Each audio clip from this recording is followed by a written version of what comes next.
안녕하세요. 디지털 목자 최정현입니다. 오늘 주일인데 제가 좀 늦게 주일 영상을 찍게 됩니다. 좀 이해해 주시고 오늘 기도로 시작하겠습니다. 아버지 감사합니다. 이제 우리의 마음에 아버지이자 아버지를 만날 그 날들을 우리가 고대하였사오나 이제 때가 이름에 마지막 때가 왔고 아버지 그 환난 전에 우리 하나님이 혼인잔치에 우리를 초청하시고 아버지 그 혼인잔치에 온전히 들어갈 수 있는 즉 휴거될 수 있는 백성으로 인도하여 주시옵소서.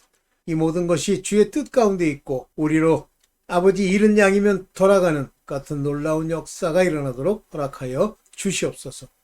모든 것 우리 주 예수 그리스도 이름으로 기도드렸사옵나이다. 아멘. 네, 오늘 뭐 주일 잘 지내고 계시죠? 내가 좀 늦게 찍었는데 이 찍은 걸 또 제가 이제 밑에 자막을 넣으려니까 뭐 시간이 좀 걸리네요. 여러분 어떻습니까? 이제 제가 뭐 오늘도 그렇고 뭐 우리 브랜든 목사님 그 영상 중에 이제 마지막 수확 뭐라고 했더라? 수확 영어로 뭐죠? 하베스트. 예. 그 수학에 관한 이야기와 주님의 마음, 그 다음에 이제 우리가, 원수마귀가 눈을 가리는 문제, 뭐 이런 문제를 그 지적을 하시는 걸 읽으면서, 뭐, 이제 저는 좀 종교적이라고 할 수 있죠. 독트린이 있으니까. 교리를 따르긴 하는데, 어쨌든 어느 누구든지 우리 하나님이 이제 찾으시는 사람들이 있어요. 그게 누구냐면 마지막 때 그 염소를 찾는 게 아니에요. 근데 주님도 아세요. 잃은 양을 찾는 건데 주님이 아신다는 말이 뭐냐면 우리 교회 안에요. 사실 어떻게 보면 이제 잃은 양이라고 존재할 수 있는데 잃어버린 양이라면 이제 미지근한 양이죠. 그리고 나머지는 다 염소예요. 그래서 하나님이 뭐라고 그러세요? 마지막에 이제 복음서에 보면 마지막 때는 양과 염소를 가름같이 그러잖아요. 둘이를 갈라내는 거예요. 그러면 염소가 많다는 얘기입니까? 네, 많은지 적은지는 모르지만 있다는 얘기죠. 그걸 가르듯이 한다. 그러면서 염소의 성품과 양의 성품을 구분하고요. 또 현실 속에서 하나님이 창조한 그 창조 속의 그 동물의 성격에 보면 양의 성격, 한마디로 온순하잖아요. 심지어는 죽음까지도 죽는 길이라도 그냥 따라가잖아요. 염소는 그런 법이 없죠? 먼저 뿔로 박치기부터 하잖아요. 그러면 이제 이게 인간의 육체의 성품을 얘기하는 거냐라고 하는 건데 말씀에 대한 그들의 마음 상태를 얘기하는 것으로 볼 수 있죠. 네. 자, 그러면 이 마지막에 부르심 그거는 잃은 양에 대해서 부르시는 거예요. 근데 문제는 우리가 저 사람이 양인지 저게 염소인지 모르잖아. 절대 모릅니다. 그러면 내가 이제 겉모양만 보고 저건 뭐 염소다, 저건 양이다. 그렇게 우리가 얘기를 하면 그게 뭐가 되죠? 그게 바로 정죄가 되는 거예요. 어떤 사람만 그 정죄, 그 직분으로서의 역할을 한다고 그랬죠? 율법주의자들. 다시 말하면 행위로 뭘 하려고 하는 사람들. 은혜를 못 받은 사람들. 한마디로 염소가요. 염소를 판단하는 거예요. 판단하고. 심지어 양도 판단하죠.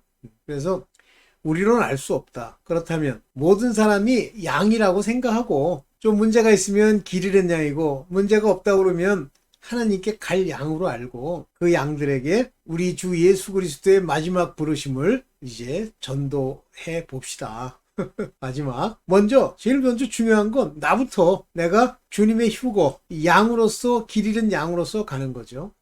제가 이렇게 제가 브랜빅스 목사님 이제 영상을 찍어 올리면 뭐 댓글을 다시는 분들도 있고 이제 있는데 참 훌륭한 분들이 많더라고요.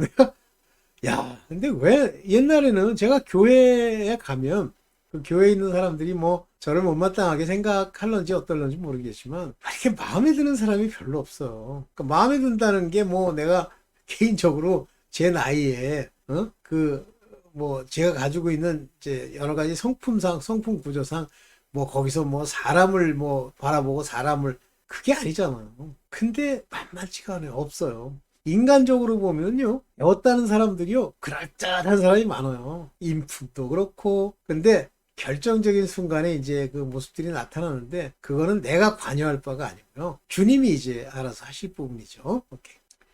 자, 그러면 이제 오늘 여러분들과 말씀을 드리려고 하는 내용이 뭐냐면 우리는 전도라고 가서 얘기를 하는데 기도를 하고 중보하는 거죠. 하는데 다 길 잃은 양이라고 보고 하자. 이제 이런 얘기입니다. 먼저 양과 염소에 관한 이야기부터 좀 구분하면서 한번 시작을 해볼까요? 보겠습니다. 이 마지막 부르심은요, 잃은 양에게 주시는 은혜예요. 근데 여기서 이제 제가 한마디 말씀을 드리고 넘어갈게요. 이건 뭐 제가 절대 옳다는 건 아닙니다. 그러나 그렇다고 생각할 수 있는 여러 가지 말씀들이 있어요. 그렇게 말씀으로 내가 알았다고 해도 하나님이 확정을 안 줘주시면요, 절대 내가 옳다고 주장하면 안 됩니다. 그리고 뭐 그럴 거라고 생각하고 이제 그걸 내 삶에, 내 전도에 이렇게 적용하는 건 좋지만, 그걸 가지고 뭐 사람을 판단하거나 뭐 전 됐다 안 됐다 정죄해서는 안 되죠. 먼저 우리가 유대인과 이방인에 대해서 굉장히 정확하게 구분을 하셔야 됩니다. 왜냐하면 대개 이제 그 오늘날 우리가 흔히 얘기할 때 이제 유대인을 대체하는 것이 이방인의 뭐 사람들, 믿는 사람들, 크리스천이라고 주장하는 그와 같은 신학적 백그라운드가 세대주의예요. 세대주의가 아마 영어로 뭐 dispensational 뭐 그런 걸 겁니다. 아니면 denominational 뭐 하여튼 둘 중에 하나인데, 이와 같이 세대주의든 뭐든 이제 시대를 구분하면서 사람까지 구분하는 거예요. 조심하셔야 돼요. 왜냐하면 이스라엘 백성이 안 믿잖아요. 많은 사람. 그러면 메시아닉 주가 있는데 메시아닉 주에 관한 이야기도 아니에요. 그냥 주에 관한 이야기 중에 그들에게 말씀을 주었고 그들에게 약속을 먼저 주었고, 또 바울이 뭐라고 그러냐면 그들을 아직 버린 것 같이 아니하도다 그러죠.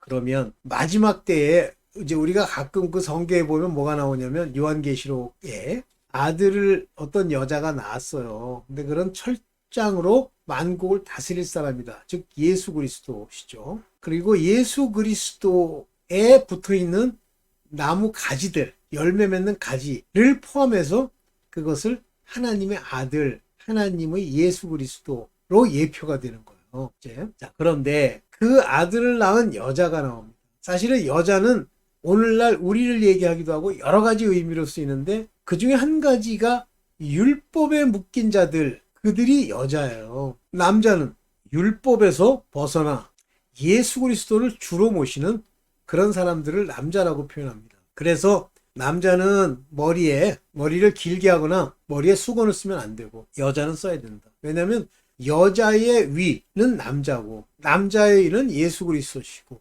예수 그리스도의 아버지는 하나님이시고 이렇게 되어 있기 때문에 그래요. 자, 그러면 이 여자를 의미하는 것이 이제 오늘 우리 일반인들에게도 이제 뭐 적용할 수 있을런지 어떨런지 모르겠지만, 요한계시록에 나와 있는 여자라고 하는 건 유대인을 얘기하는 겁니다. 율법에 속한. 근데 그들을 어떻게 해? 하나님이 마지막 환란을 이겨내게 합니까? 광야로 독수리의 날개에 얹어서 데리고 가죠. 근데 자꾸만 오늘날 뭐 많은 분들도 이방인들, 즉 left behind들도 그렇게 될 거라고 얘기를 하는데 저는 아니라고 봐요. 그들은 오직 목배임을 받아서 순교하는 것 이외에는 left behind, 뒤에 남겨진 사람들이 사는 방법이 없다고 봅니다. 뭐 이제 제 생각이에요. 그러면 이스라엘 백성은 바로 광야로 인도함을 받아서 거기서 3년 반을 양육받는다 이렇게 돼 있잖아요. 그렇다면 이스라엘 백성이 광야로 가서 환란이 끝날 때까지의 기간이 3년 반, 다시 말하면 그런 것을 근거로 해서 보면 우리가 말하는 혼인잔치에 들어가는 그 때는, 즉 휴거의 때는 7년 환란 중에 3년 반이 지나고 나서 일어나는 게 아닐까 생각합니다. 뭐 언제 되든지 뭐 문제가 있어요. 레프트 비하인드 돼도 순교하셔야 됩니다. 그 뭐 요즘 아주 예표를 많이 보여줬잖아요. 뭐 이슬람 그 인간들 꼭 하면 사람들 목 뺀다고 나와가지고 칼 들고 이렇게 서 있고 하는 것이 지켰잖아요. 자, 그렇습니다.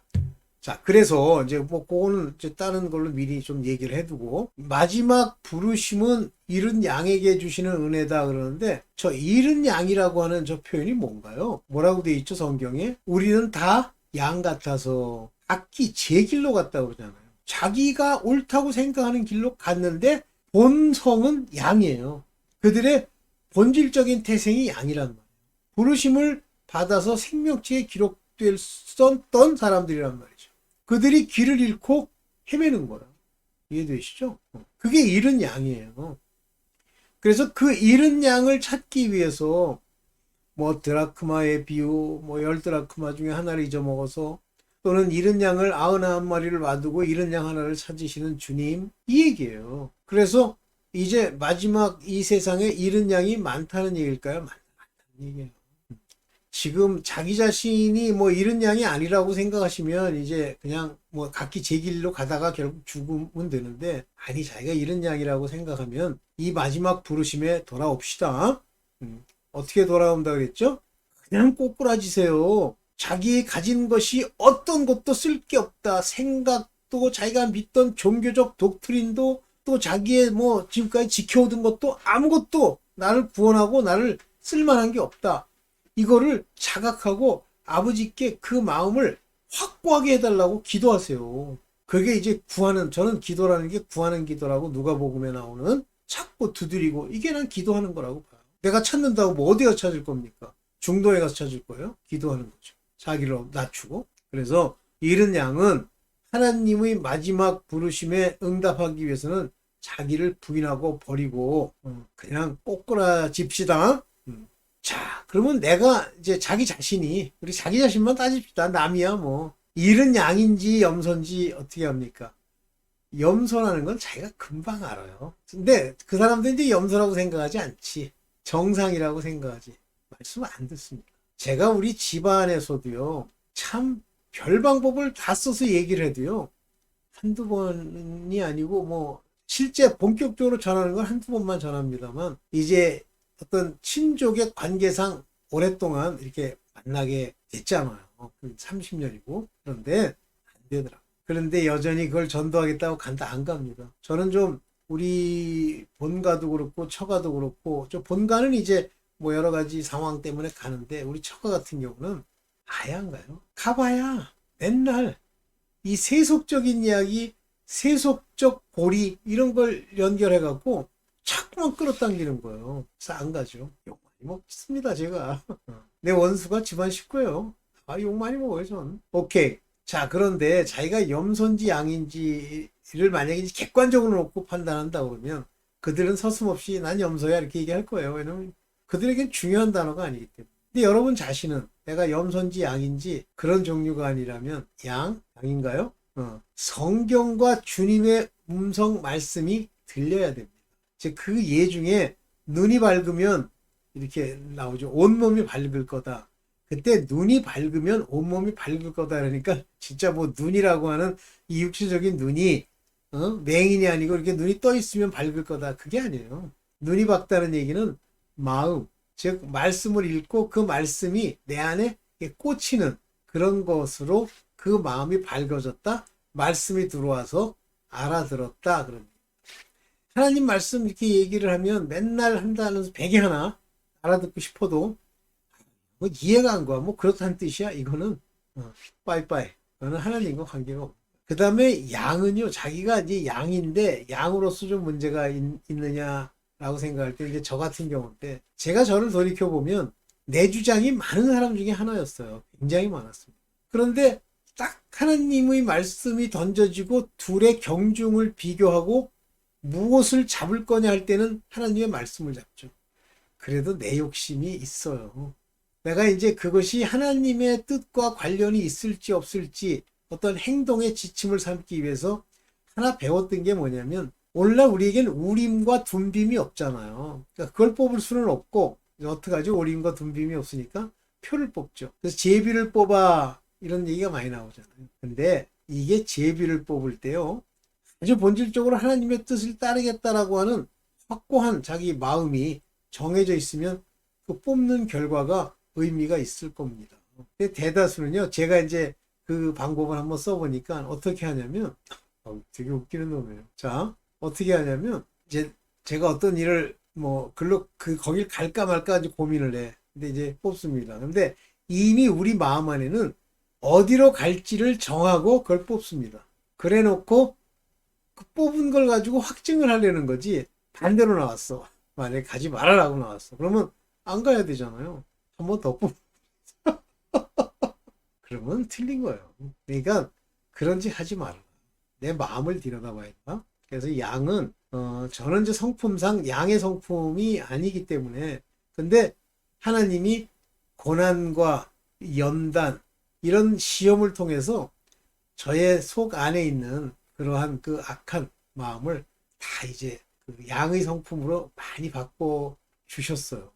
지금 그 한번 제가 설명드린 적이 있나 하여튼 그랬어요. 그건 놔두고.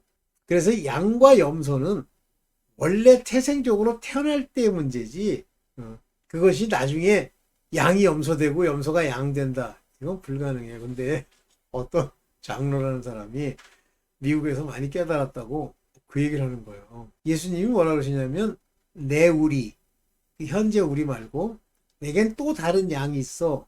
이런 말을 썼어요. 그리고 다른 우리에 있다. 이렇게 얘기를 했는데, 그 사람이 뭐라는 줄 아세요? 그 염소라는 거예요. 그 염소도 양이 될 수 있다는 거예요. 마귀의 생각. 그 양반 좀 위험하더라고. 이렇게 들어보면, 참 위험한데. 요즘은 이제 뭐 제가 워낙 안 들으니까 그런데, 그런 사람도 있어요. 위험을. 자, 이와 같이 이제 양과 염소는 태생이니까 우리가 쉽게 양, 염소를 이렇게 얘기하니까 구분이 될 수 있는 것처럼 얘기하지만 실질적으로는 쉽지 않습니다. 자, 그래서 이제 마지막으로 우리가 이 마지막 때에 이제 염소와 양의 구분하는 것 같은 것들을 생각해야 되는데, 양과 염소의 본질적, 태생적 구분이 뭐냐면, 염소는 자기가 한 일을 잘 기억하고 선행을 하려고 노력도 하고 잘했다고 생각도 해요. 근데 양은 자기가 뭘 했는지 몰라요. 근데 전체적으로 놓고 보면 이제 삼자의 관점에서 보면 양이 좀 훌륭한 게 있겠죠. 그렇지만 염소도 노력을 많이 한다. 그래서 그들이 회칠한 무덤처럼, 또는 평토장한 무덤처럼, 평토장 아시죠? 그냥 땅에다 묻고 평평하게 길거리처럼 만들었는데 실제는 그게 무덤인 거야. 무슨 얘기인지 아시죠? 가려진, 그 악이 가려진 사람들이야. 자, 오늘은 여기까지. 주일날 제가 좀 우리 브랜 빅스 목사님 것도 번역도 하고 좀 올려놨는데, 뭐 이런 일 하다 보니까 좀 늦었어요. 오늘 그냥 짧게 이런 정도만 얘기하고 여러분들과 인사드리고, 오늘은 이 정도로만 맞추겠습니다. 네, 감사합니다. 네, 디지털 목자 최진이었습니다. 주기도문 하시고 끝내세요. 네, 감사합니다.